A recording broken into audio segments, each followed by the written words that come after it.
அதிமுக ஆட்சி இருக்கின்ற பொழுது பல்வேறு திட்டங்களை கொண்டாந்தோம். இன்னைக்கு மாணவர்களுக்கு அறிவுபூர்வமான கல்வி, விஞ்ஞான கல்வி கிடைக்க வேண்டும் என்பதற்காக நம்முடைய +1 +2 மாணவர்களுக்கு லேப்டாப் கொடுத்தோம், மடிக்கணினி கொடுத்தோம்.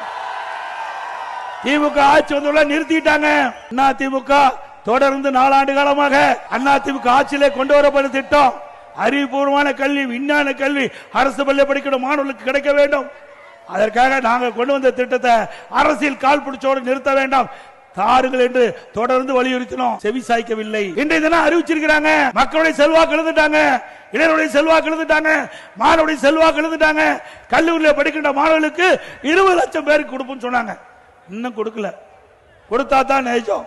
என்ன ஓட்டு போட தகுதியானவர்கள் அந்த கல்லூரியில் படிக்கின்ற மாணவர்கள், அதை வைத்து கொடுக்குறீங்க. சரி கொடுங்க, நாங்க வரவேற்கிறோம். ஆனா எப்ப கொடுத்திருக்கணும்? கல்லூரி துவங்கின்றதுக்கு போதே கொடுத்திருக்கணும். கல்லூரி ஆரம்பிக்கின்ற பொழுது அந்த கல்லூரி மாணவர்களுக்கு லேப்டாப் கொடுத்திருந்தா பரவாயில்ல, அது பயனுள்ளதா இருக்கும். 3 ஆண்டு நிறைவு பெற்று வீட்டுக்கு போகும்போது அந்த லேப்டாப் கொடுத்தா அந்த மாணவர்களுக்கு எப்படி அது பயன்படும்? ஆக வேண்டுமென்று திட்டமிட்டு மக்களுடைய நலன் சார்ந்து கொடுக்கல. இந்த லேப்டாப் கொடுப்பதால மாணவனுக்கு அறிவுபூர்வமான கல்வி கிடைக்கும் நினைச்சு கொடுக்கல. அடுத்த ஆண்டு நடைபெறுகின்ற சட்டமன்ற பொதுத் தேர்தலில் இந்த மாணவருடைய ஓட்டு தேவை, அதற்காக கொடுத்திருக்கிறார். இதுதான் உண்மை.